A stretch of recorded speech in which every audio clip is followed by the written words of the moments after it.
Hi, hello. Hi, everybody. Welcome to the stream. I am not very well. I have a chest infection.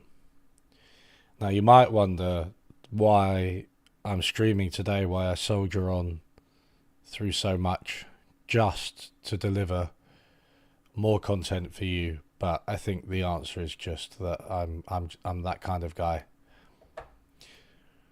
No, it's not that bad, really. It's not that bad. I just can't really do anything like too physically exerting, but I've still been able to like sit at my desk and work. So I figured streaming's kind of better than just sitting on the sofa, which is taxing emotionally. Quite boring being ill. Hi, person whose name I can't really read because it's appearing in a similar color to my chat, but I love that you're a first timer. So I hope that you're a many timer in the years to come.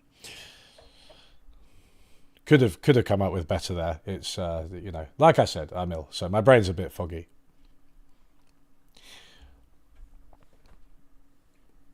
One thing that some or many of you may have watched the free trade video that this is a follow-up to, and thanks for subscribing. Can't say your name. Anyway, some of you or most of you will probably have watched that video, and one thing which I was going to do in the video but ended up not doing for various reasons was just giving an up-to-date summary and assessment of Trump's policies. So I think it's worth doing that on stream because it's worth knowing what's going on and it changes so much. And that was one reason that I didn't put it in the video itself, because it's like, okay, if you watch it like a month later or even a year later, it's just going to seem completely out of date. But something like that seems like quite a good thing to do now. So, like, what is actually going on?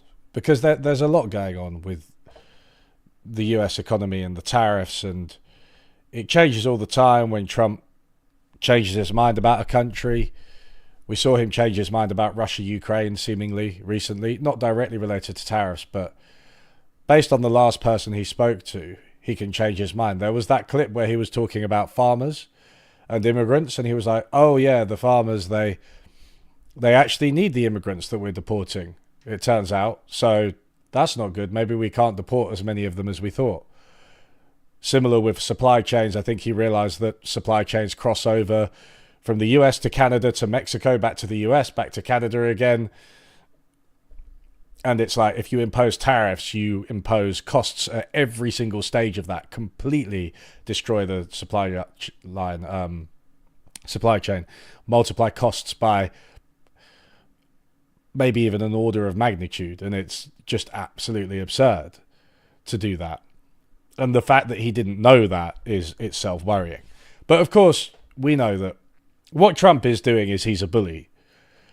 I don't believe that he's playing five-dimensional chess or anything, but I do believe there's a way of making sense of his actions. He's a bully. He thinks that by enacting costs on lesser countries, he can get them to toe the line and do what America wants, which is probably true to an extent because it's such a superpower and because Trump does have a lot of political power. But it's not true that he can do it as much as he thought, and it's not true that he can do it indefinitely. And you can see China, for instance, have resisted. You can see the BRICS coming together: Brazil, Russia, India, China. Even though that acronym was like kind of a joke, like it was one of the cases of performativity. That guy, was it Jim O'Neill from Goldman Sachs, came up with BRICS, and then he was like, yeah. And then they were and are quite divergent economies that don't necessarily get along. Like even India and China don't really get along. But because of Trump's actions, I think, was it Modi and Xi had a meeting for the first time in years and years. because they've got like border disputes and stuff, right? They don't necessarily like each other. Same with like Russia and, well, everyone. But Trump's kind of pushing them closer together. And you can see the EU making deals. I mean, I've seen this recently. Let me show you. So the EU, Indonesia agree on free trade deal. The near decade-long negotiations between the EU and Indonesia were hastened by the threat of US President Donald Trump's aggressive tariff policy. The free trade deal will scrap most tariffs between the regions. Something similar is going on with Malaysia and the EU, by the way. And even, I think it was New Zealand and India. It's the same in all cases. It's not like these countries hadn't been trying to negotiate trade deals before Trump. They had, of course they had. A lot of countries are generally trying to negotiate trade deals, like on a semi-permanent basis, but he's hastened it. He's hastened all of this through his erratic actions that are making countries think, well, we can't rely on the US-led model of globalization anymore. So EU and Indonesia, I don't think EU and Malaysia have reached one, but they've EU and Malaysia have decided to relaunch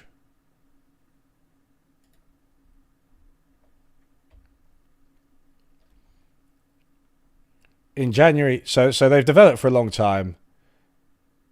EU-Malaysia relations, bilateral relations, are based upon an ASEAN EEC cooperation agreement signed in 1980. Negotiations for an EU-Malaysia trade and investment agreement were launched in 2010. Blah, blah, blah. 2024. The EU was Malaysia's fourth largest trading partner, right? 2023, the stock of foreign direct investment in Malaysia amounted to 32 billion euros. And the stock of Malaysia's investment in the EU was 15 billion euros.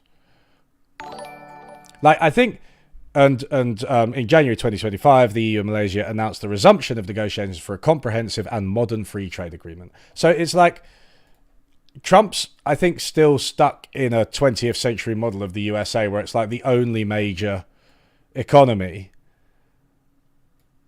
and they can kind of do what they want and everyone's dependent on them. And like I said, that is kind of true, but there are so many large economies in the world that are outside of the West now, in East Asia, in the Indian subcontinent, in sub-Saharan Africa, and in Latin America as well. So he really is pushing the world away from this US model. And even if his tariffs achieve certain things like higher revenue or bringing investment to America in the short term, which I'm not saying they definitely will, but even if they do, those gains will be just that. They'll be short term as the world realigns.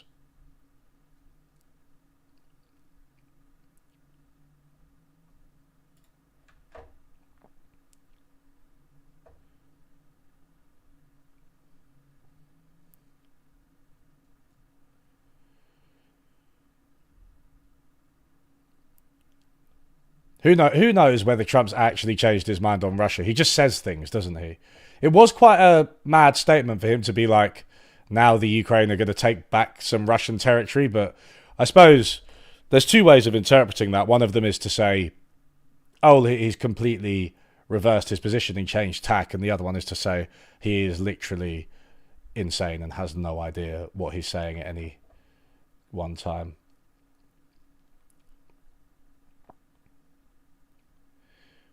I don't think that the US is likely to default on its loans, because it is one thing that I don't think will shift for a long time is that a lot of countries are dependent on the US dollar. The US dollar acting as the reserve currency is the ultimate safe asset, and a lot of financial institutions across the world using dollars, even if they're not US based.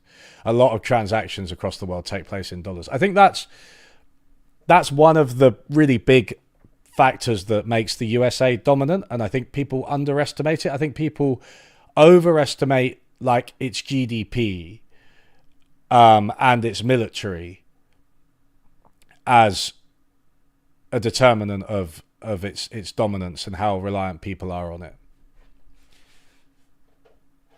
Which isn't to say those things don't matter, nor that they're not linked to the currency dominance. But,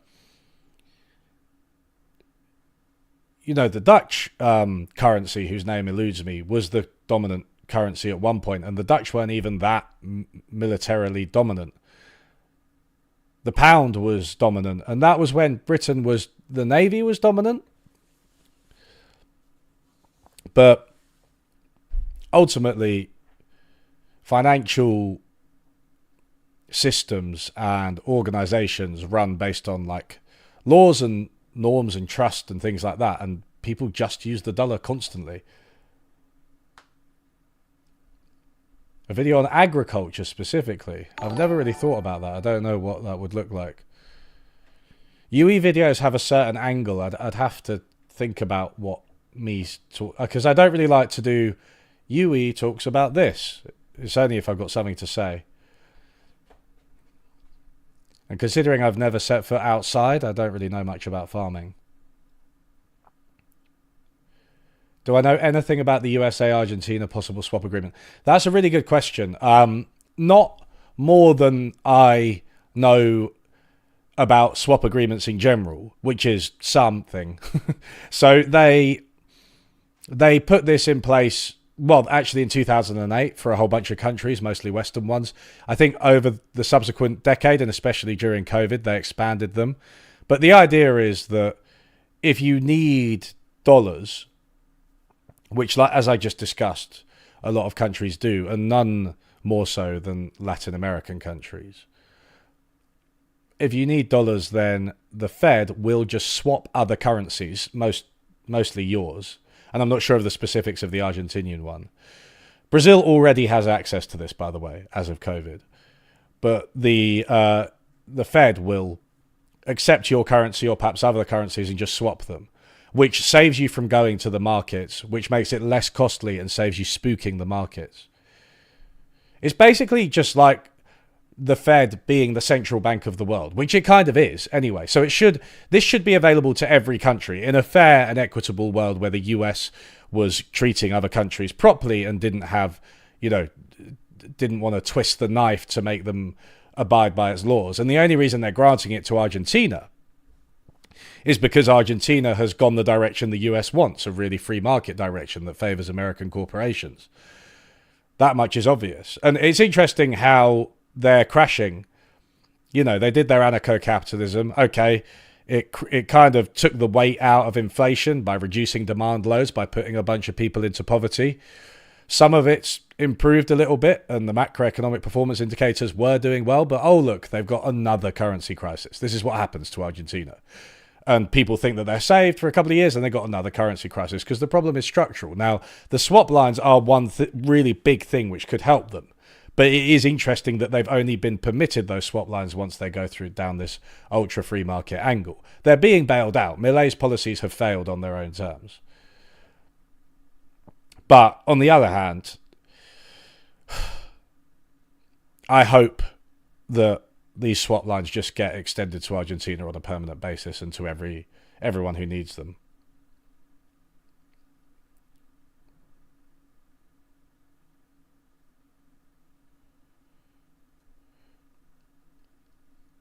Am I from Italy?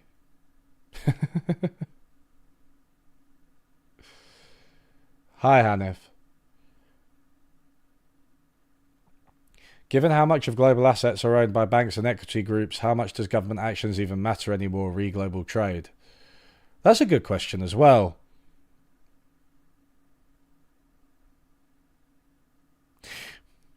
If you can move your assets between countries without, legally between countries, or maybe not even legally, maybe quasi-legally, and then avoid tariffs and other fees, then you're right that government intervention might not have that much effect. On the other hand, Trump's tariffs and threatened tariffs have been so big that they really have affected global trade. There have been massive reactions. And I would actually quite like to read a bit of Joey Politano on this. It's like June 15th. A detailed...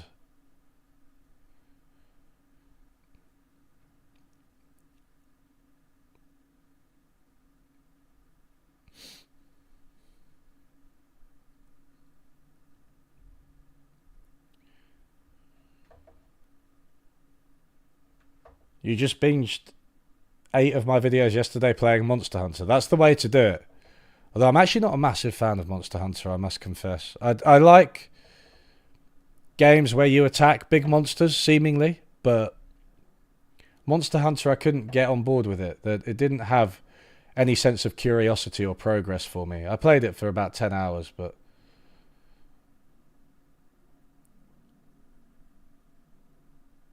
Gilder is the English name of the previous Dutch currency. Thank you, Gilder. Yes, Gilder. I really like that name, that word. The AI investment boom.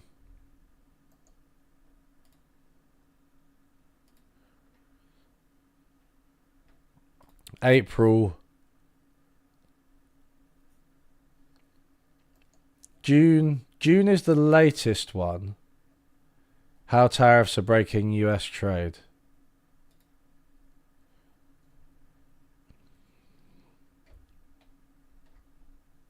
All right, everybody. This is what you get. We're going to do some economics, all right?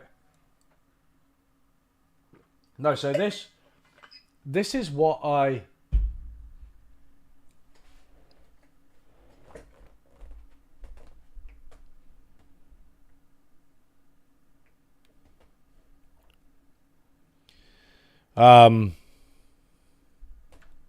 Wait, I'll answer these questions first. The idea that Trump is purposely trying to break the system. I don't... No, I think he's trying to make sure America is dominant by bullying others, and I don't think he really knows what he's doing. I think you could frame that as trying to break the system.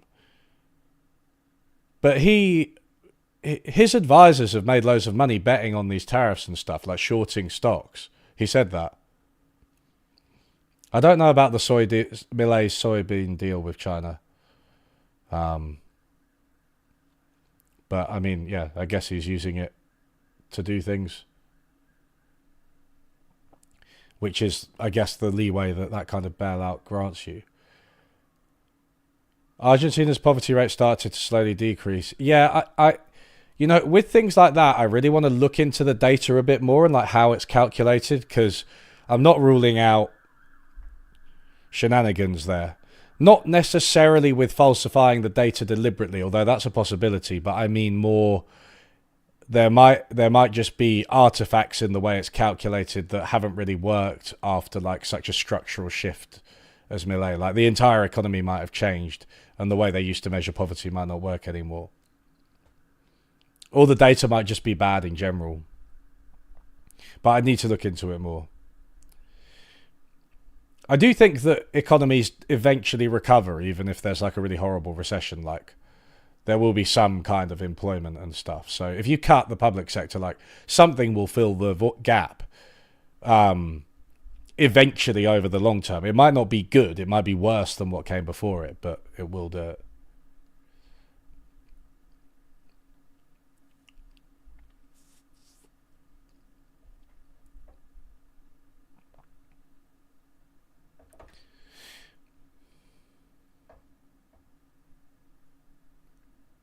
If he wants to move away from US hegemony and become more isolationist than America first, maybe that you could say that he's going to be successful, but successful on his own terms, but then what does that actually lead to? My taskbar's centered. I love my taskbar being centered. So, I thought I was logged into Joey's thing. So, this is what I wanted to put in the video. Literally Joey's graph. A timeline of Trump's second term tariffs. In his second term, Trump has imposed tariffs on trillions of dollars in US trade. So, tariff rate. So this is like the 2024 import mix. So based on what the USA imported in 2024, weighting each thing by the amount of by the tariff rate. So say China was 10%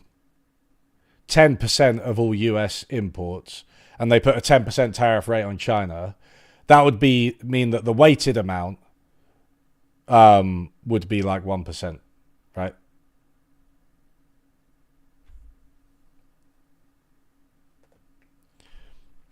So if Chinese imports are like 10% and the tariff is 10%, then it's like if you put a 10% tariff on China, you put a 1% tariff on total.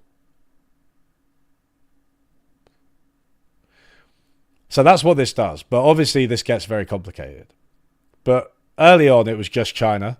So this was like close to what I said. This was like 2.5% because China's quite a lot of the US's imports. I guess 25%.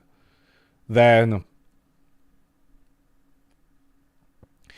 he announced the Mexico and Canada ones.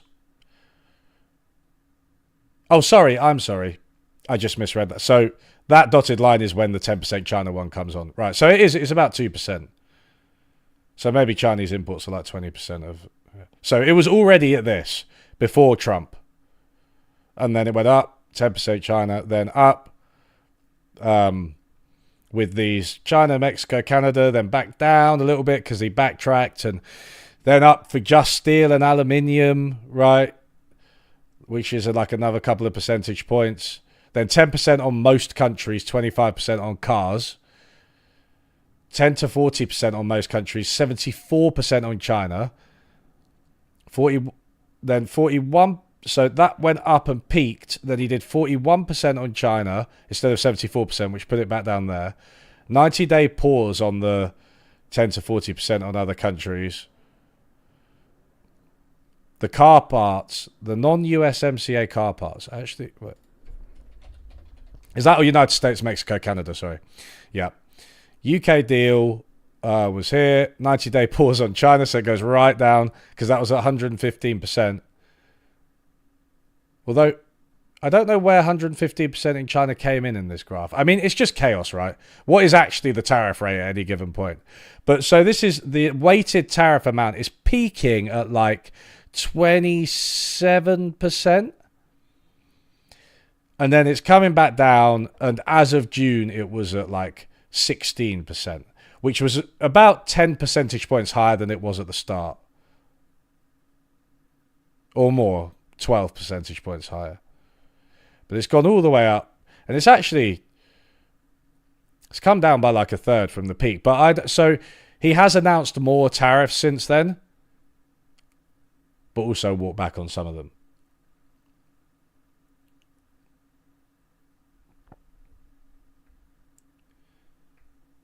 How much of these tariffs are lawful? So I think a court ruled that they were illegal.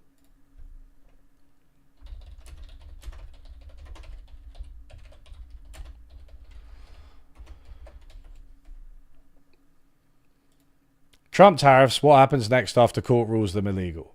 A federal appeals court has ruled that most of Donald Trump's tariffs are an overreach of his use of emergency powers as president. The so-called reciprocal tariffs imposed on nearly every country the US trades with are being illegally imposed, the US Court of Appeals said on Friday. It's so funny, reciprocal tariffs. It's like, no, you did them first. That's not what reciprocal means, Donald. The decision upholds a ruling in May from the Court of International Trade, which also rejected Trump's argument that his global tariffs were permitted under an Emergency Economic Powers Act. Many of the tariffs that would be affected by the ruling stem from an announcement in April of a flat 10% rate on imports from all countries, which Trump said would even out unfair trade relations with the US. The court did not halt the tariffs, but instead said they will remain in place until mid-October, setting up a further legal challenge in the US Supreme Court. There are still a lot of unknowns, but here's what we understand so far about the ruling and what it could mean for the US president's flagship policy.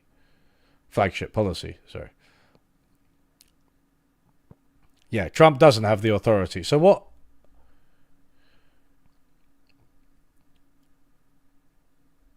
happens next? The case will now proceed to the highest US court, a challenge that Trump signaled on Truth Social. US administration has until mid-October.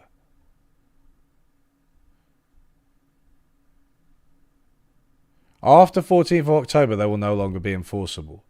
So, only a couple of weeks until we find out. This is the it's the US law, I think, because it's the president's emergency powers, so it's the US law. You can't just do anything as president. There are checks and balances. Although we are discovering that to have checks and balances, you ultimately have to be prepared to use force. Actually go in there and fucking arrest one of them. All of them. Where's my deep state at? We need some more deep state.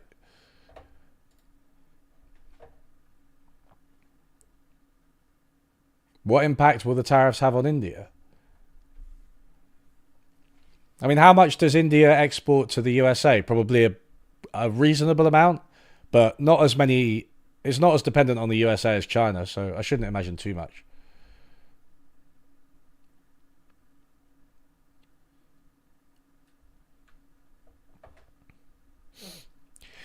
Since the start of his second term, Donald Trump has begun the largest trade war in modern American history.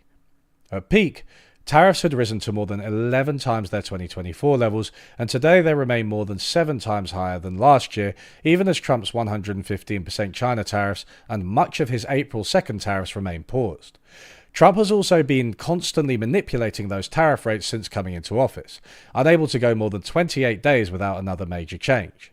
That pattern continued this month, when he suddenly announced a doubling of tariffs on steel and aluminium, and it is almost certain to continue next month as the 90-day pause on April 2nd country-level tariffs expires. So just to reiterate, this is June 15th. It's actually a full 3 months ago. Joe needs to update this. I'm sure he will. Maybe he will in October when the court ruling is actually enacted. It always amazes me, the US. It's like the, the court, a so-and-so court has ruled this. This has to be taken up to the High Court, which will be taken to the local municipal court. And if that goes through, then it's going to go to the state court. But if it goes to the state court, it will go to a federal court.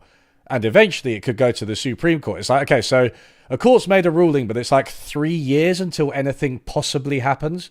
3 years and like 10 more court rulings. America is a country where things are designed not to happen. That was poor phrasing, but you know what I mean. America is a country that is designed for things not to happen because there are just so many barriers in the way to things operating properly.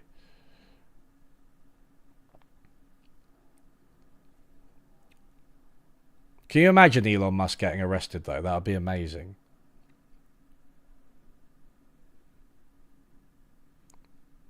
He'd probably just say, "I am," become meme as he was escorted into the police car. Americans are paying billions in tariffs. Okay, so here's the amount they're paying. That is... 2020, that went up. I suppose there's a slight trend line with the economy, although it grows. Well, it shrinks during COVID, then starts growing again. Shrinks. It's interesting because there were higher tariffs under Biden, mostly concentrated on China and concentrated on key industries like solar and steel and automobiles. But I don't know. That revenue just doesn't match up with what I know about tariffs. But I suppose the point is it's all dwarfed by this. So you've gone from what? 100 billion to getting on for 300. 100 billion up to like 275.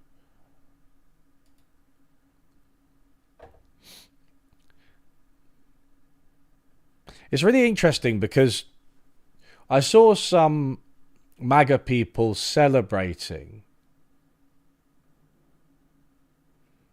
like the revenue raised by tariffs, and it's like, well, if you raised taxes, you'd raise the amount of revenue collected, right? If you tax things, then you get revenue from it. Obviously, that doesn't tell you if it's good. Like, who is it coming from? Is it regressive? Is it going to hurt people, consumers, workers, industries? Is it going to hurt GDP? Could you have raised the revenue from other sources? What's the revenue going to be used for? Very shallow.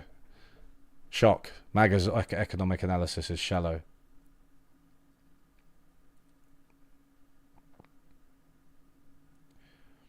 It's a complicated, bloated mess created by lawyers to justify their own salary. Yeah, I was just reading about the lawyerification of the USA.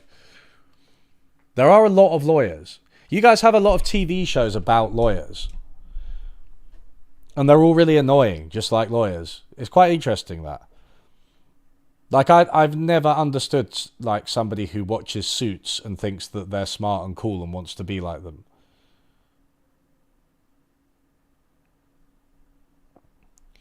Was it smart people written by dumb people? Americans are now paying the cost of those tariffs in record amounts. Treasury statements indicate that Customs and Border Protection collected $23 billion in tariffs during May, nearly triple what they collected last year.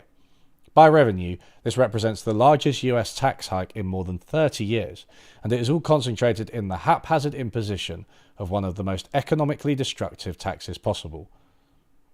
Imports spiked, then smell. Imports spiked, then fell amidst tariffs. That is a really hard graph title to read out. I just want all of you to know that. I want that on the record. None of you could read it out. US goods trade deficit, seasonally adjusted annual rate. See, no trouble with that, but imports spiked, then fell amidst tariffs. Ooh. Straining. Dollars. So you've got imports about just under 1 trillion, or, well, 0.9 trillion. Went up quite a lot during the supply chain crisis, or as it sort of abetted. Then that big spike. So that's... You understand what this is, everyone. Economics question. Pop economics question. What's this? What's happening here?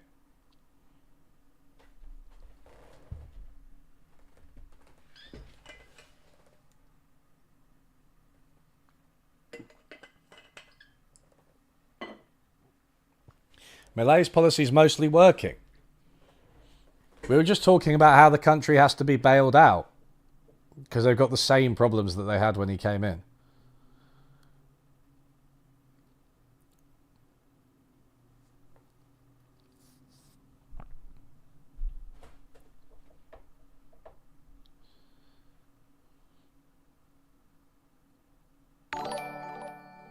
Thank you for subscribing, William Rayburn. Front loading. Yep. Graph makes me want a McDonald's. There are two types of commenter. Front loading and graph makes me want a McDonald's. You're both equally valued. Is this chart your deaths in Tunic before you learn to level up?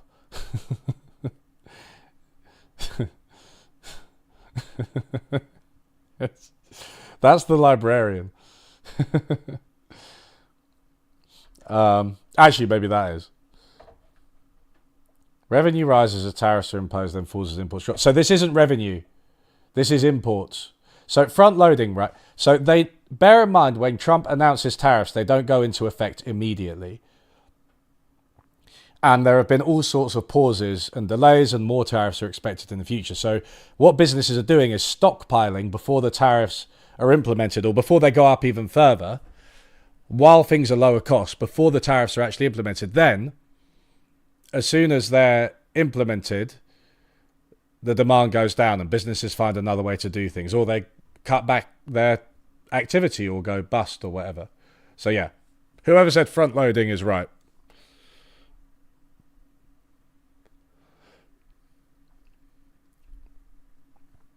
This historic increase in trade restrictions, coupled with high volatility and uncertainty, has wreaked havoc on US trade flows over the last 4 months.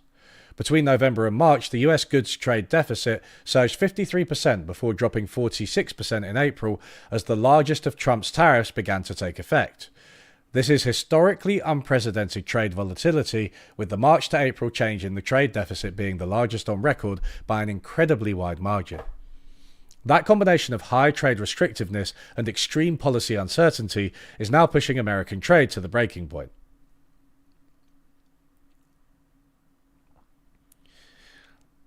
The largest contributors to the import surge: gold. So when times are hard, people turn to gold. It is a salient fact of history. Bitcoin could never. Gold imports surged amidst tariff fears. Switzerland.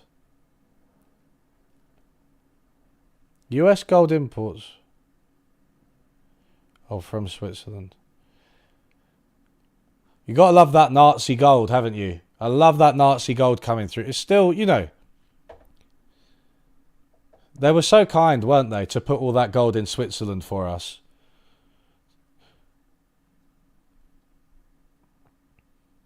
To help to ensure against inevitable economic collapse.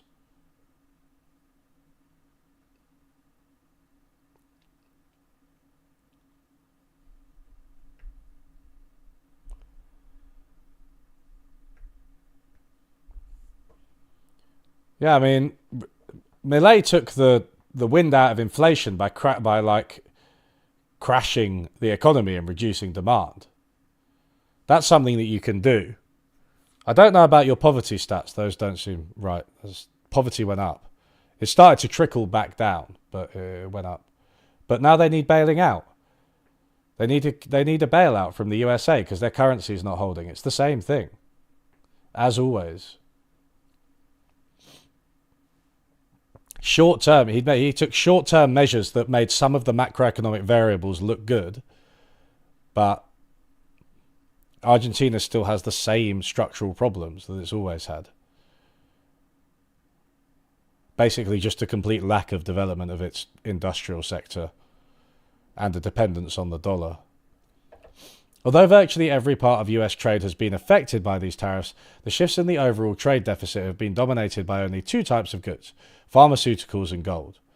US imports of gold spiked to record highs early this year, as uncertainty spiked gold prices and fears that gold would not be exempted from tariffs caused a rift between American and European prices. The end result was a massive surge in gold imports, especially from Switzerland, as panicked consumers searched for safety and financial firms worked to arbitrage the American price premium. That surge in imports rapidly dissipated when it became clear that gold bullion would be exempt from the tariffs, leading to a historic drop in imports during April. Yet this is a great example of the cost of tariff uncertainty, as exempting gold imports from the get-go would have avoided much of this panic buying. I forgot actually that there were specific issues with the tariffs on gold, or the tariff on gold, because I think people tend to go for gold anyway, but this is, yeah.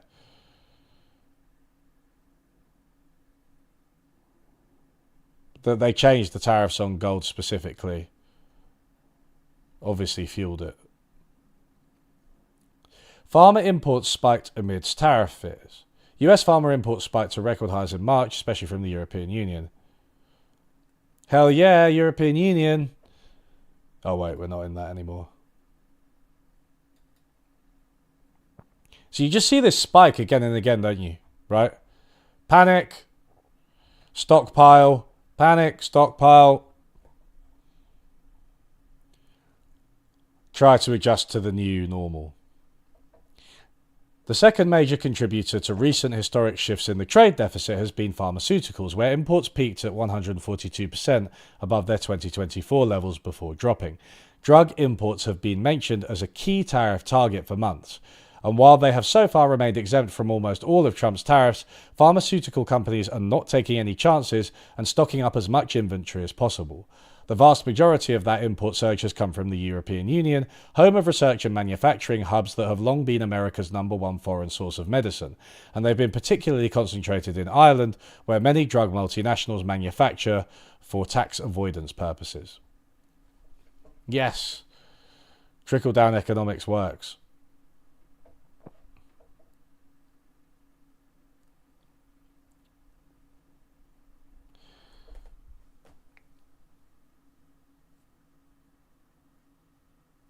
Did Millet break his agreement with the IMF? I need to update myself on that. You know, I just think it's depressing, really, for Argentinians, because there's not a lot that they can do as a country unless they need to be facilitated in making a break from their dollar dependency.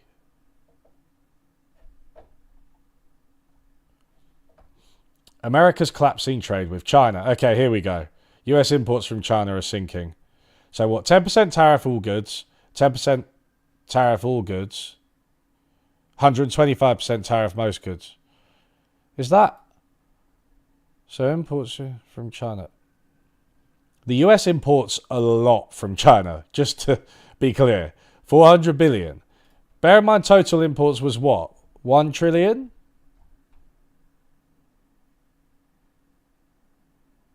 If that. I mean, about half of US imports seem to come from China. But I'm confused about this. So 10% tariff on all goods, then 10% tariff on all goods again. That's what that says. Then 125% tariff on most goods. I don't know if that's a typo. That would be very unlike Joey. His graphs are so good. Unless it's just a repeat of the same policy because he's...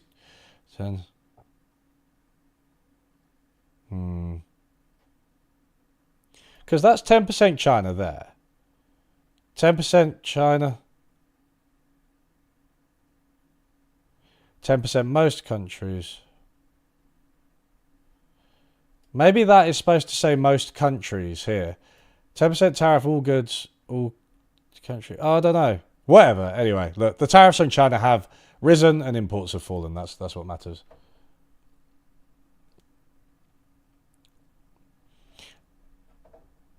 So some of Trump's tariffs are in effect. The flat ones on everyone, yeah. Some of them are in effect. They've started to raise revenue. The largest tariffs America has implemented are those on China. At peak, tariffs on most Chinese goods were a staggering 145%, and even now they sit at a historically unprecedented high of 30% for most goods. Oh, is that supposed to be 30% for most goods? I don't know. To put the intensity into perspective, half of all April tariff revenue was collected from Chinese imports. Those tariffs have dramatically reduced the amount of direct trade between the world's two largest economies, with US imports from China dropping more than 40% between January and April, reaching the lowest levels since March 2020. Computer imports shifted amidst tariffs. US computer imports bumped billions. So China's in purple, they're going right down. Mexico rising, kind of in line with a trend, but... And then Taiwan. See, Taiwan is actually...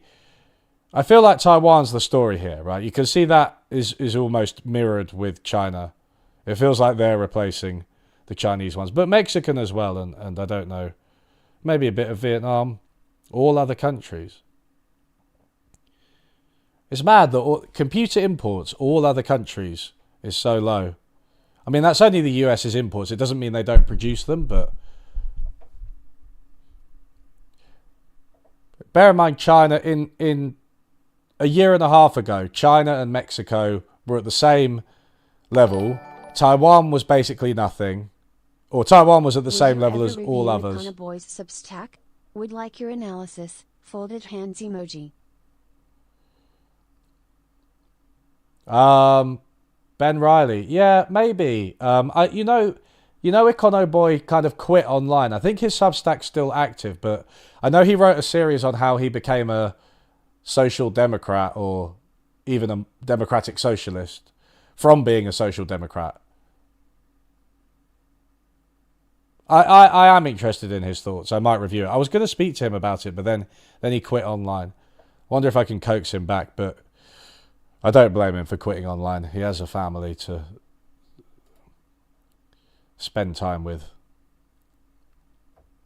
Anyway, yeah, so Taiwan really low, along with all other countries. Sorry, I'm an idiot. That's Vietnam. But Taiwan's still quite low. And now, China's dipped. China is lower than any of the other lines. And Mexico's at the top, with Taiwan catching up. So, that is a big shift. It's interesting, like, how much of the USA actually aligning with Taiwan. Because obviously they're against Chinese aggression and they'll speak out against China. Economically, the two countries were quite integrated already. That's Taiwan and the USA. And that's been enlarged. That those links have been strengthened. But the overt political support for Taiwan and alliance doesn't seem to be that obvious. Compared to like how the Russia-Ukraine negotiations have played out.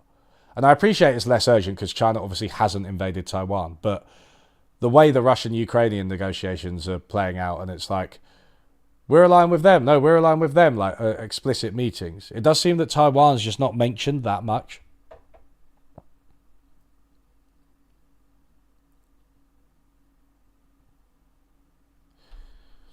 Yeah, I don't know about... I don't know about Varoufakis. I've read Varoufakis articles on this. I find them a bit strange. I think maybe he wants to weaken the dollar. I mean, where is the US dollar?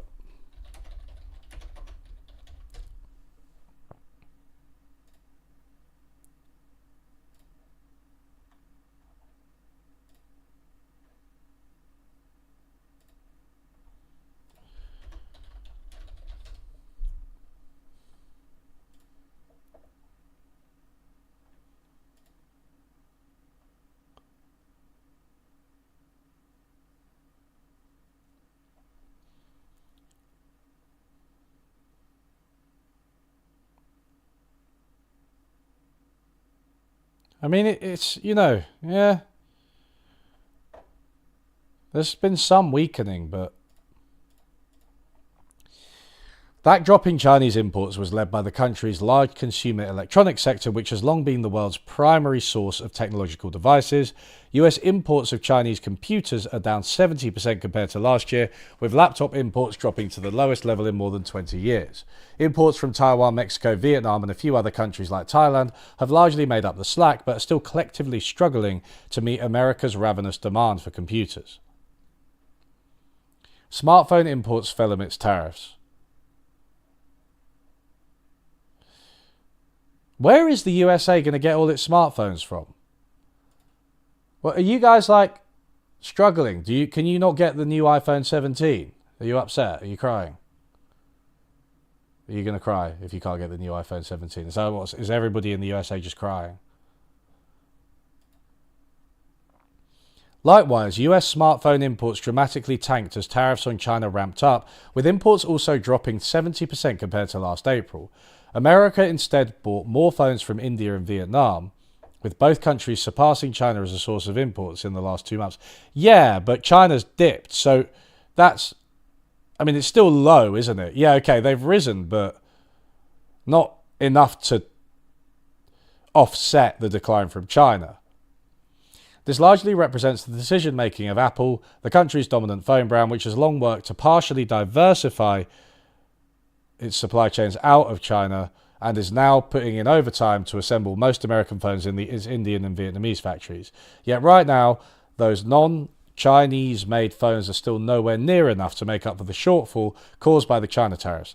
That's despite those non-Chinese phones remaining exempt from all tariffs, as Trump has made no moves to implement his long-promised semiconductor and electronics tariffs. I need to stop anticipating the text. Domestic iPhone production. I mean, does he want Americans in sweatshops? Is that his end goal?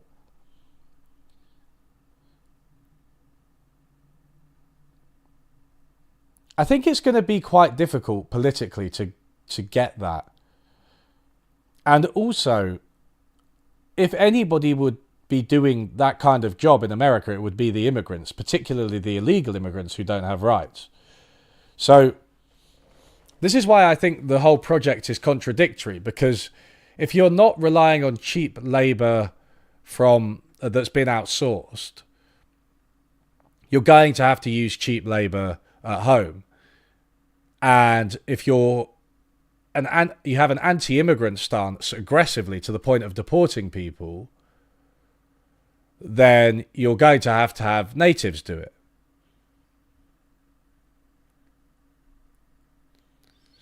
Now, what would that mean? That would mean a very, very big decline in standards of living for Native Americans in terms of wages and in terms of like higher working hours and in terms of labor rights and in terms of conditions, the jobs they were doing. Therefore, you're going, I mean, it's a very difficult thing to do. I'm not saying they couldn't do it, they can, but you're going to have to contend with low supply of labor, as in nobody wants to do the jobs. This is well established. If you take away immigrants who do these types of jobs and you push Americans to do them with adverts, with subsidies, even in times when people don't have that many opportunities, like recession times, which I think Obama did have a policy like this in like 2009 or something, like work on a farm. Just nobody does it. So what, like, are you literally going to force people to do it? Possibly. I mean, maybe that's the next stage, right? It's once they've established their Gestapo policies with illegal immigrants, then legal immigrants, then anyone who isn't white, they'll start forcing the native whites into sweatshops. I just can't see it working without like really, really, really explicit, overt force. Oh, yeah, sorry. How could I have been so stupid, MIDI doctors? Of course it would be African Americans, yes. No. Of course it would be. Prisoners. Yeah. Okay, yeah. Prisoners. Native means something else in the US. Yeah, you do use that in a different way, don't you? What would be your equivalent?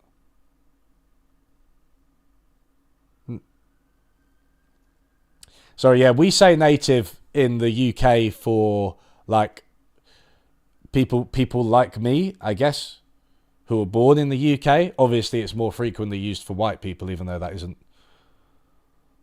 actually accurate. But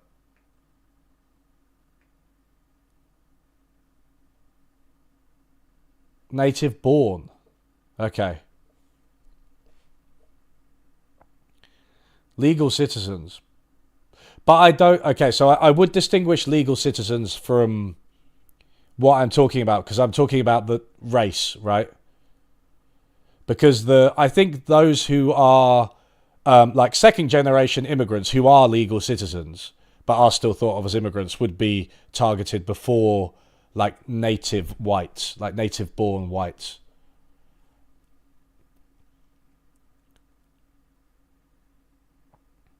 Anyway, obviously it's a bit of a mess, so. Car imports fell. Car imports from Mexico fell. Car imports from the EU fell. Car imports from Japan slightly fell. Car imports from South Korea fell. Car imports from Canada fell a bit as well. UK, difficult to see. Yet Trump has imposed other universal sectoral tariffs, and those are already having significant impacts on US trade flows. First is the 25% tariff on all foreign cars, which went into effect on April 2nd and affects roughly $250 billion in American imports. Those tariffs caused a rapid surge in vehicle imports through March as consumers and dealerships rushed to buy cars before the tariffs went into effect, and then imports dropped significantly in April when the tariffs officially began. Indeed, in the most recent data, total US car imports were down 33% compared to last year. That drop in imports was seen across almost all major US trading partners, but was concentrated in cars from Mexico, the EU, Canada, and South Korea. Metal imports fell. Yeah, they fell a bit as well. Then there is the 25% tariff on all steel and aluminium imports that began in March and doubled to 50% in June.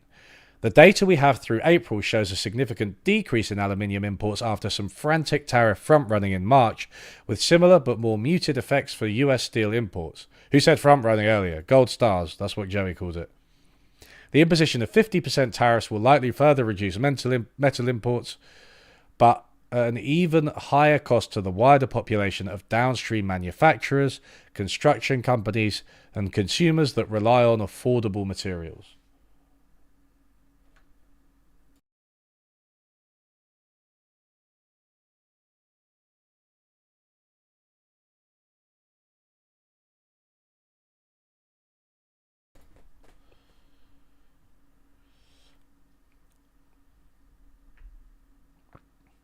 An econ book recommendation for an art historian.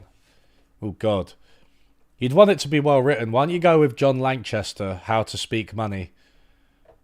He's a journalist. He can actually write, unlike most economists. Nobody is moving manufacturing to America in its wildly unstable government. Oh, no. Totally not. I mean, who... is it Hyundai who had a bunch of projects that they began, I think, during the Biden administration as a result partly of the Biden administration's policies and the supply chain crisis, and they just cancelled it?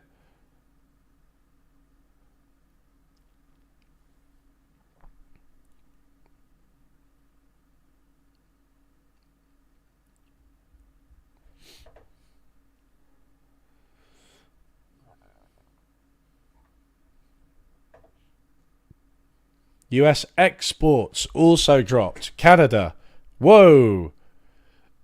Poor Canada. You don't get what, Boeings? You don't get Boeings anymore. Or Chryslers, Fords, American corn. Good old American corn.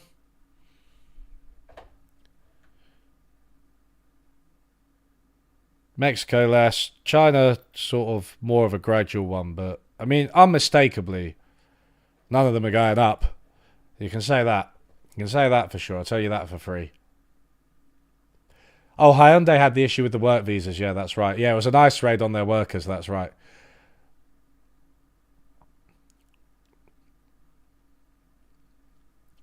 In addition to damaging American imports, the trade war has also had deleterious effects on US exports. Usually this happens through rising exchange rates as tariffs cause the dollar to appreciate and make US exports less competitive in the short term. But since April, the dollar has actually depreciated heavily as part of the broader Sell America trade.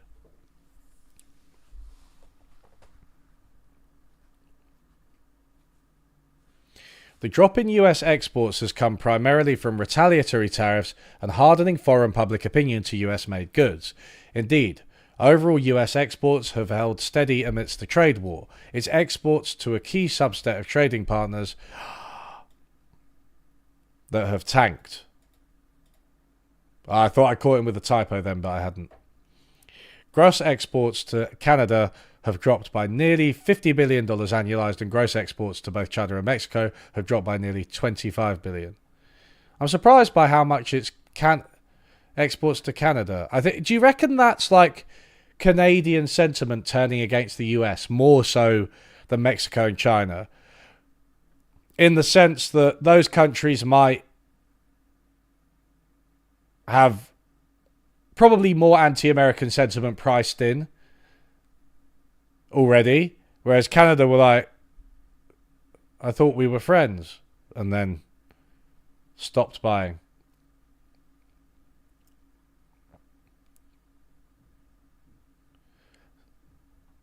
Sell America's a bit on the nose, I agree. The drop in US export... Oh, sorry, I already said this. US vehicle exports dropped in April. By product, the largest hit to US exports came in the vehicle sector, which saw a more than $20 billion annualized drop compared to last year. For context, that is the single largest drop in US car exports outside the initial onset of COVID-19. Foreigners are proving less likely to want American vehicles, and US auto manufacturers are looking to redirect as much production as possible towards domestic demand in order to minimize their need to import. Expect even more volatility in America's vehicle trade soon, as the effects of car parts tariffs will begin showing up next month, and Trump has recently been mulling over further increases to US auto tariffs. Canadians were pissed. It's also things like alcohol that are easy enough to replace, yeah. A lot of people are boycotting, yeah. Canada was threatened with annexation. Yeah. It's great standing up to America, isn't it? Unfortunately, my country won't do it. We're becoming a satellite. We're going to launch the invasion of Europe from the UK, I think. It'll be like D-Day, except we're the bad guys. Today, no other wealthy country has tariffs as high as America. No country has experienced a comparably rapid decrease in trade openness, and no country has ever changed policy course so frequently. Trump's first-term trade war, which looks masterfully planned and incredibly minor in comparison, still imposed significant costs on the US economy. It is no wonder that his second-term trade war has proven so destructive. Over the past 2 months, Trump has at least managed to avoid any tariff escalations on the scale of early April, but he has also not solidified any major tariff reductions. More than 2/3 of the way through Trump's 90-day tariff pause for countries besides China, the US has only been able to ink one small non-binding trade deal with the UK. The next few weeks will provide crucial signals for how Trump wants to operate moving forward. Will he kick the can down the road for another 90 days, make some face-saving reductions in overall tariff rates, or reimpose much of his April 2nd tariff threats? Either way, Trump has already done unprecedented damage to US trade relationships, and high tariff America remains the new normal.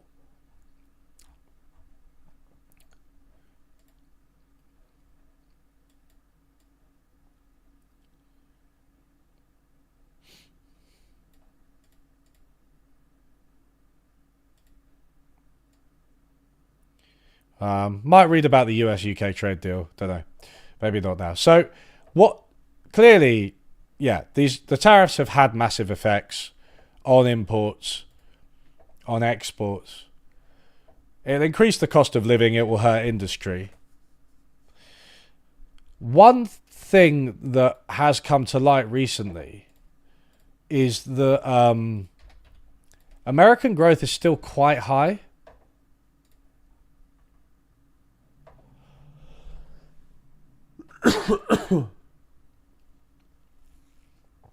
American GDP growth figures were released recently, weren't they? And they were surprisingly high. Now, you've got to caution, quarterly GDP figures are unreliable and they can be revised heavily. But I am kind of interested in this.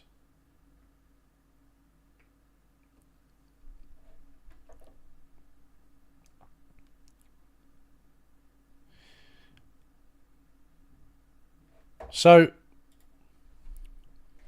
one second. I mean, that was June, right? So he did get a deal with the EU since then. The 15% tariff deal.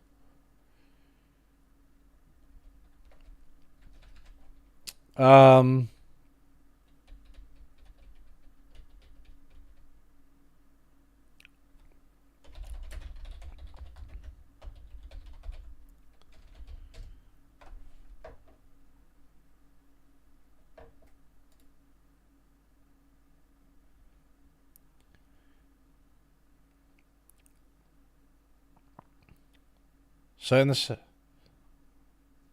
I wonder if this is just the same thing that we're seeing here. Gross domestic product, second quarter, third estimate, GDP by industry.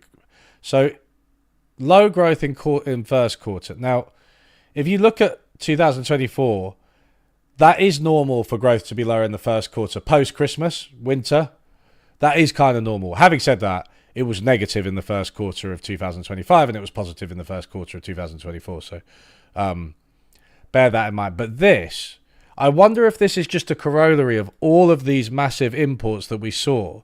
Because that's quarter two, which is April to July, right? To June, sorry. April to June. And yeah. So is that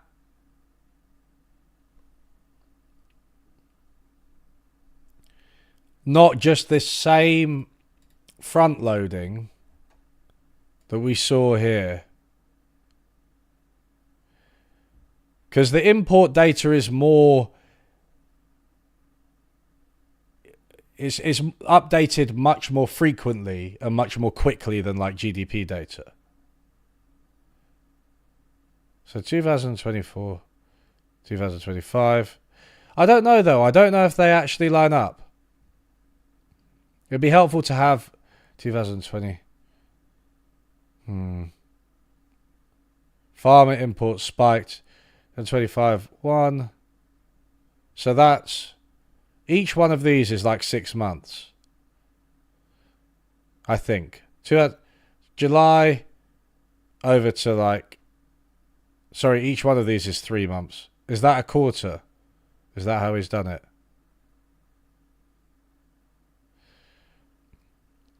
So they should have... Maybe that's not it.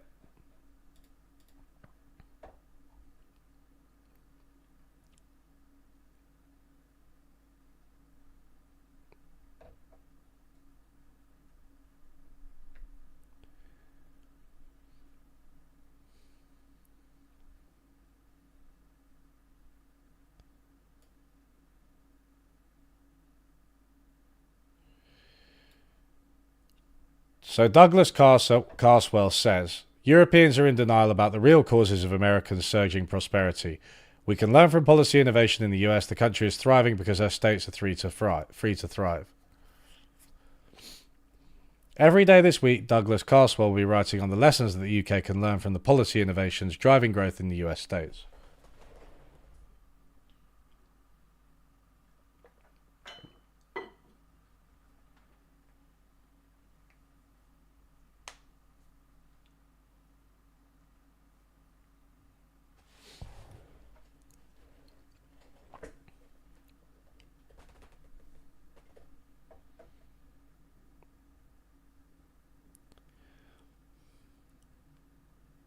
Reduced imports in Q2 reflect as higher GDP overall.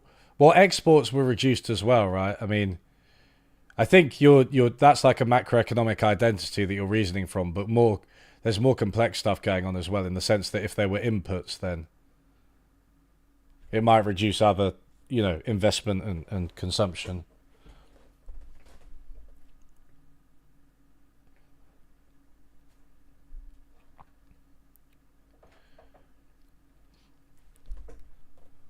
Douglas Carswell is the UKIP MP from around 10 years ago. Yeah, I'm just taking a look at this, right? When Barack Obama was first elected president in 2008, the US economy was approximately the same size as the combined economies of the European Union. Now the tables have dramatically turned. The US economy, having grown several times as fast, is by some measures now about $10 trillion larger than that of the EU. In 2008, per capita economic output in the US and UK was roughly comparable. Since US output per person has surged ahead, now exceeds the UK's equivalent figure by nearly 50%.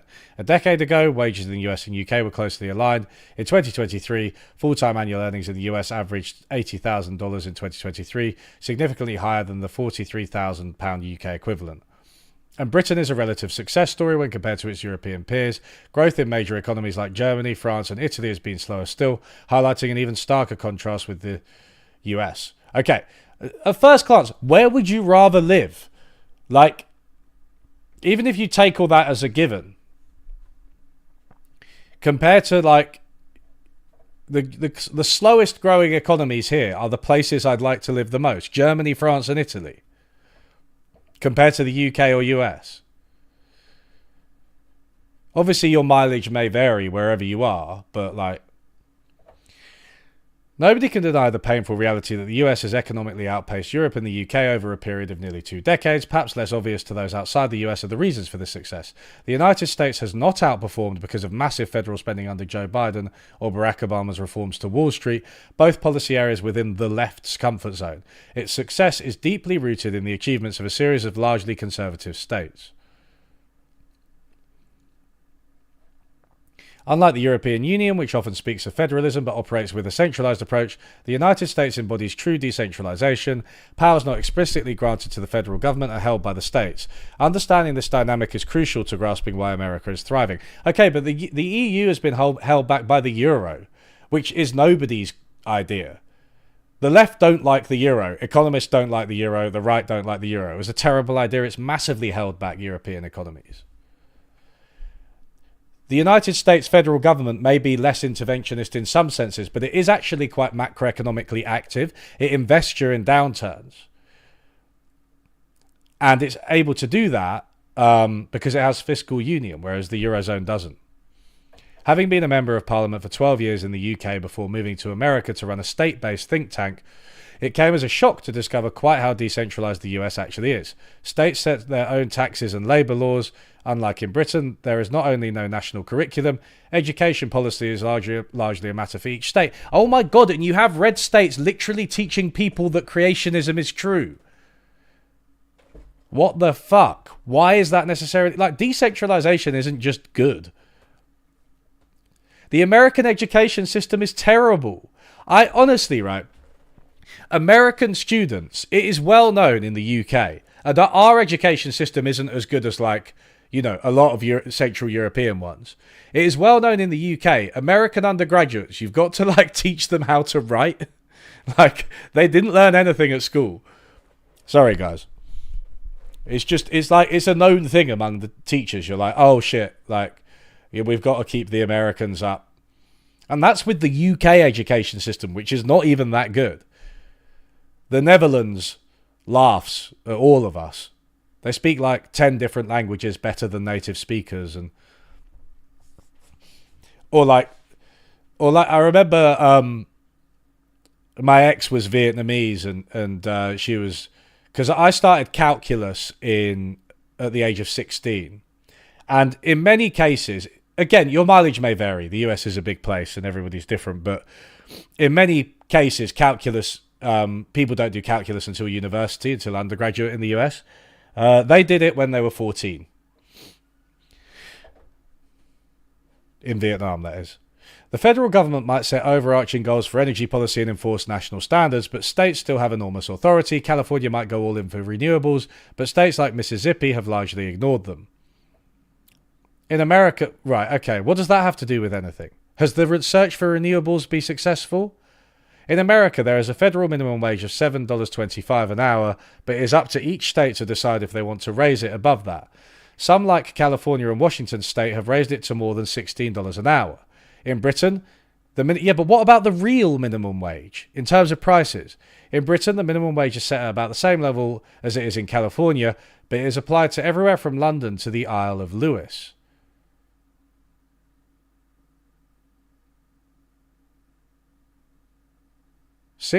Wait, what?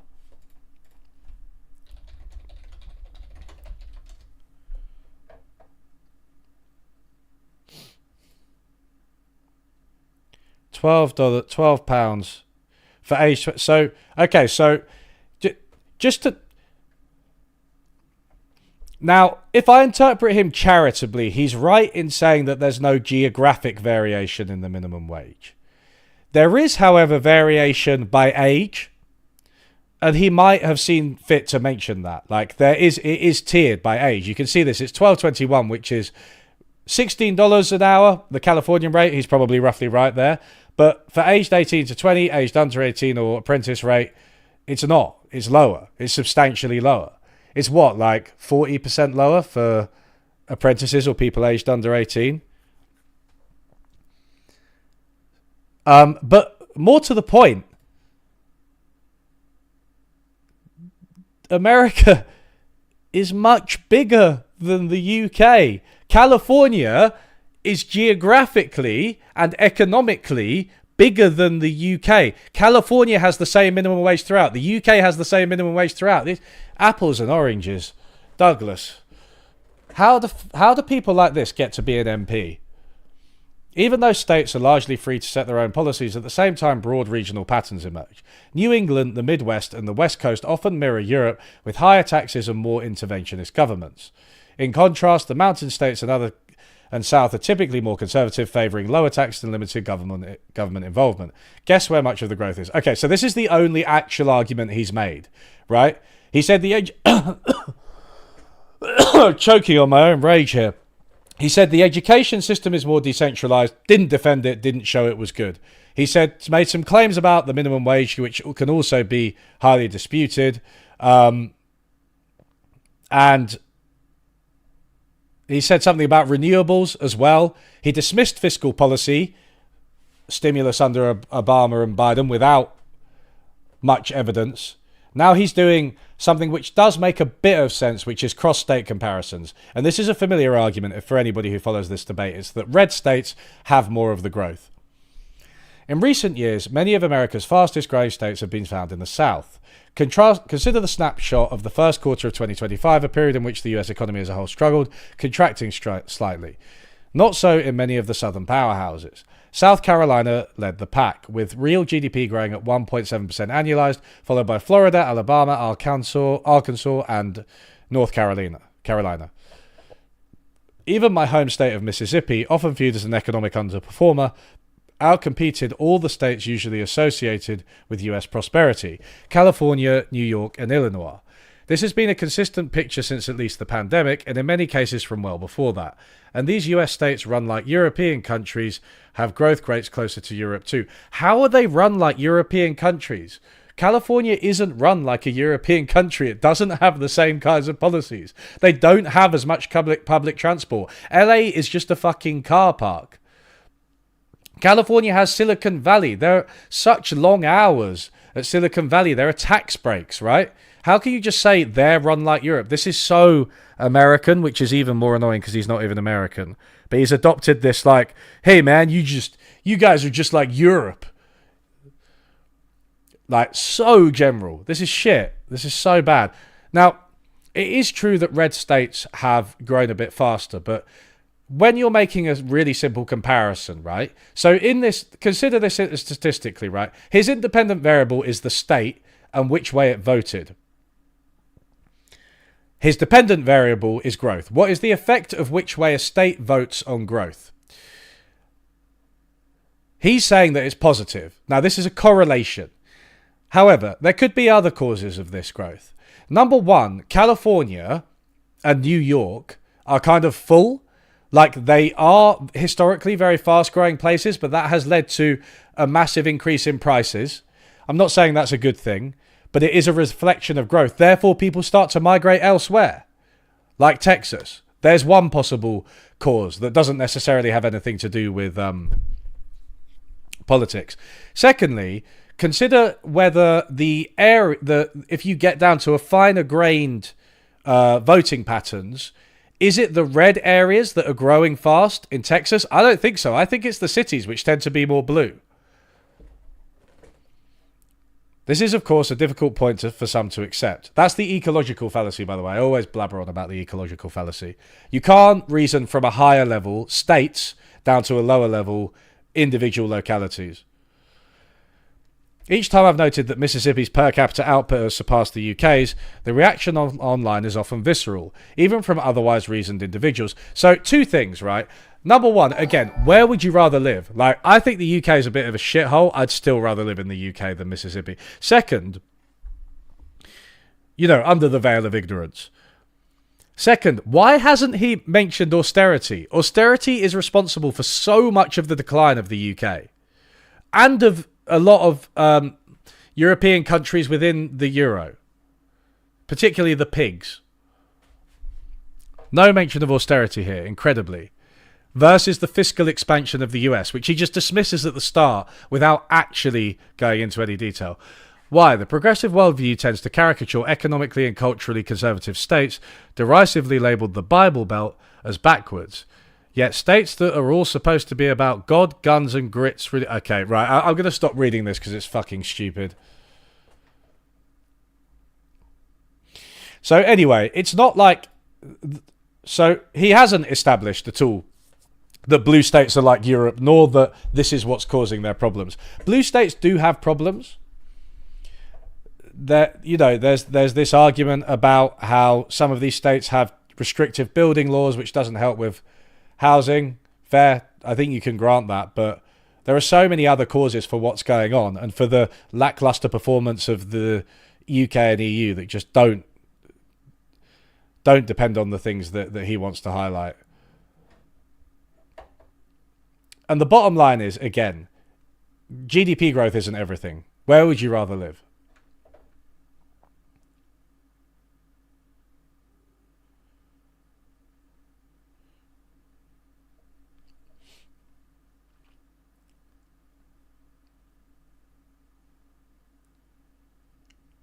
Most people live in urban areas and even less populated states, and those places lean liberal.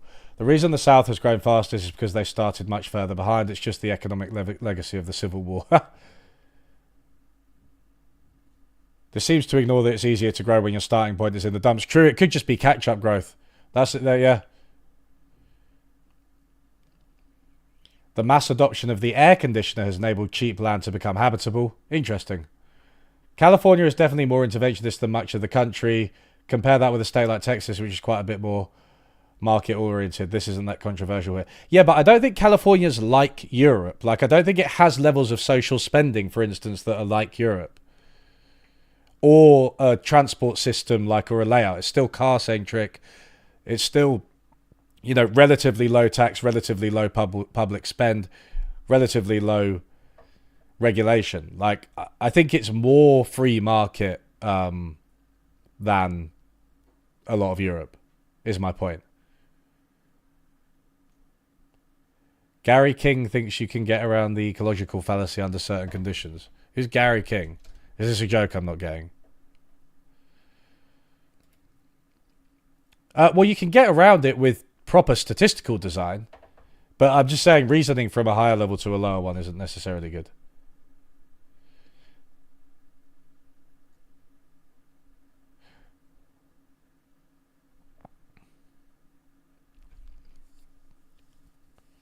Average London salary 50,000, but I know a car wash manager who makes 125,000. Checkmate liberals. It's so funny because living in the US, right? You have, so I think the poverty line for a US family is like $50,000, which is kind of like the average income in the UK. It's like paying for a house, paying for healthcare, paying for a car and transport. It's very expensive in the US. Everyone who goes to the US is like, oh my God, this is so expensive. The author sure didn't actually mention a single policy that would make the Europe blue states parallel. How good or bad is social spending for the economy compared to usual things which get advocated like corporate tax breaks? I don't know. It depends, doesn't it? Like, if you've got... I think... there's that social spending which you can think of as investments. So some healthcare, most education, infrastructure spending, research and development, some care as well, because especially since it allows women to enter the workforce. That can be good for the economy. Narrowly taken, as well as being a good in itself.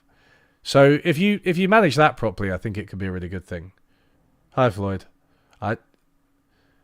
You guess you're in poverty. So that was for a family of 4, that 50,000 line, bear in mind. Honestly, these wage comparisons, didn't Brit Monkey do this in his video? He was like, there are some starting wages in some American cities which are really high because the country does have high income, but also the cost of living in those cities is very high. But there are also some wages for people in the USA which are very, very low. I don't think the EU as a whole, particularly the richer countries in the EU, I don't think that they have the kind of poverty the US has. Some areas of the USA, they have people without electricity. They have, you're talking about absolute poverty, not even just relative poverty.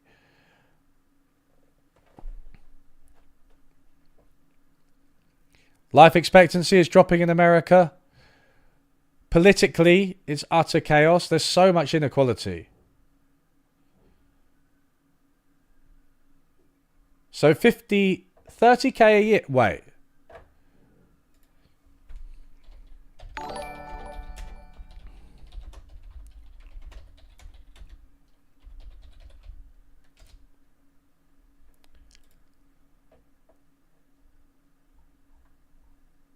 I don't think it's 30k, Connor. Oh, no.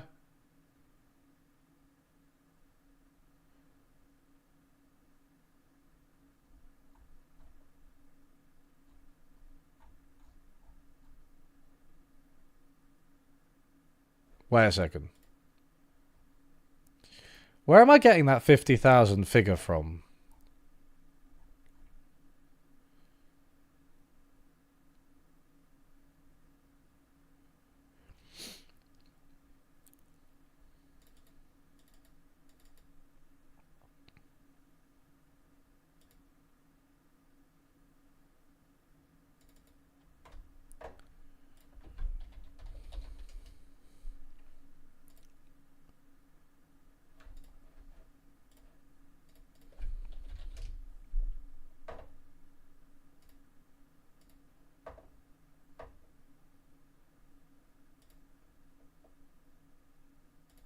We often recoil in horror at the... Sorry, I was just watching my own video.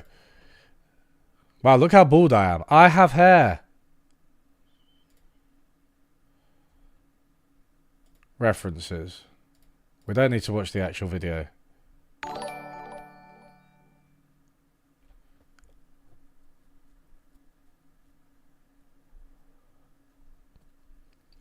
Thanks for subscribing.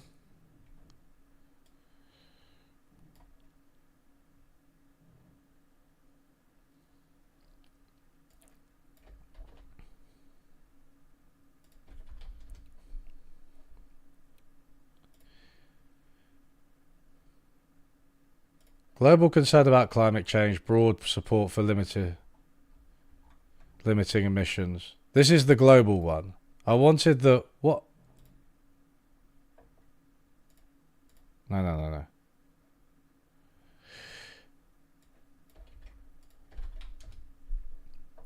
I think I got it from this, but wait a second. We're really down a rabbit hole now. Share of people who put...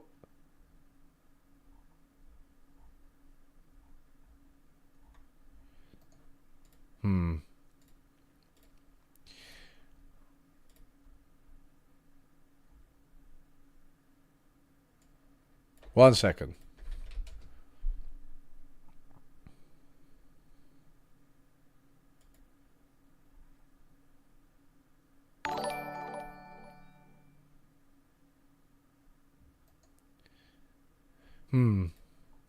Wait a second. Oh, maybe the data for the... Global climate change is a serious problem. Whoops.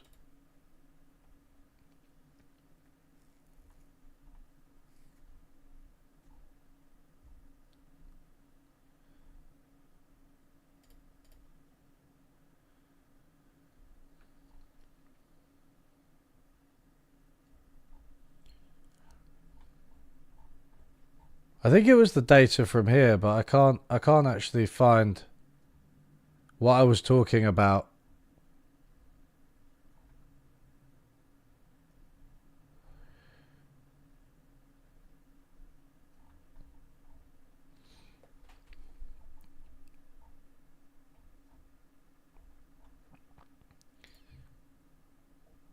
The poverty line for a family is like... The poverty line for a family is like $30,000 in the USA. That's so low. That's crazy.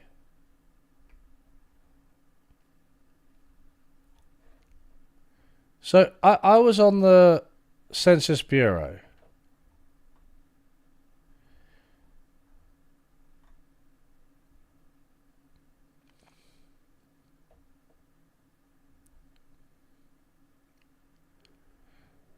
So it says that a family with 5 members, 2 children, 1 mother, 1 father, and 1 great aunt, has a poverty threshold of $38,374 as of 2024. That's much lower than I thought.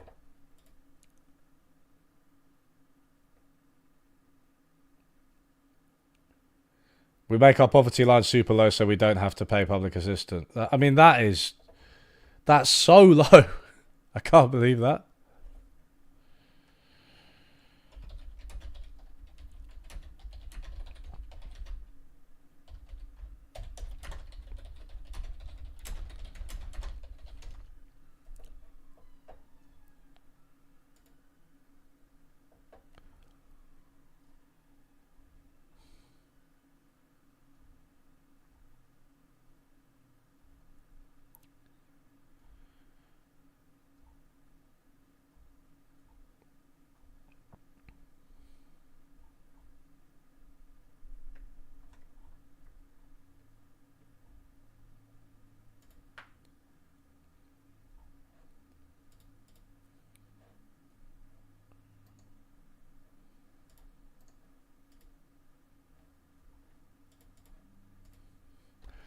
This is a bit of a tangent, but this is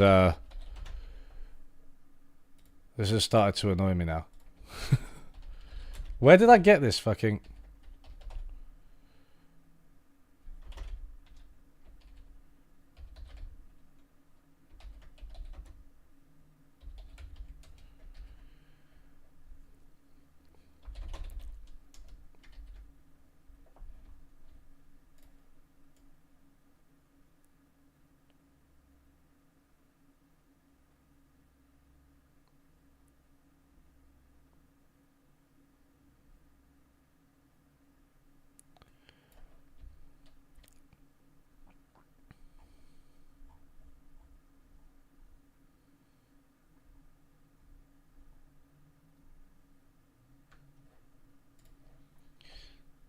I'm just going over my...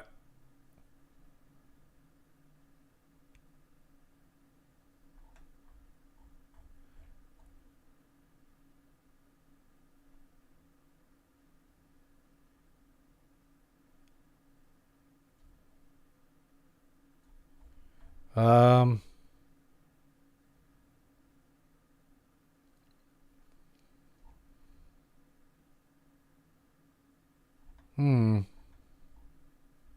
Okay. I've concluded that I don't know where I got the idea that the poverty line is like 50% from, and also that, yeah, people below the US median are more likely to support climate change action.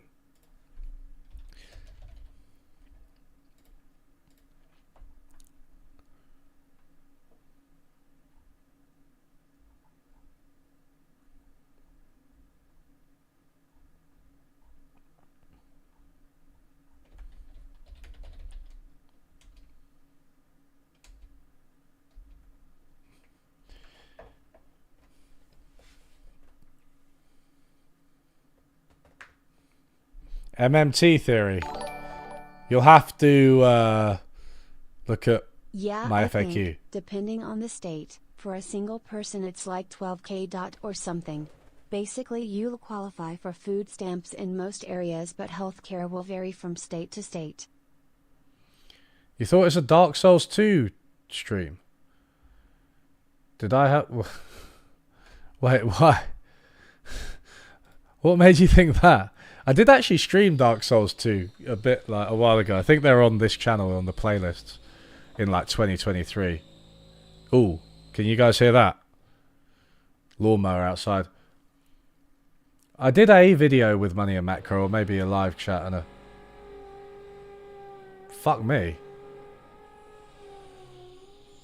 My book is on the shelf at my local bookstore. I'll take a picture. Send it. I can share it on social media. Yeah, the US... I can't believe how low the US poverty line is officially. Right. Guys, I think that might be our cue to stop. We had a good update of Trump's tariff policies anyway. That is so loud for me. I don't know if you can hear it. I'm going to cry. What? All the windows are closed and they're double glazed. Oh my god, right, okay, guys. Guys, we're gonna stop the stream.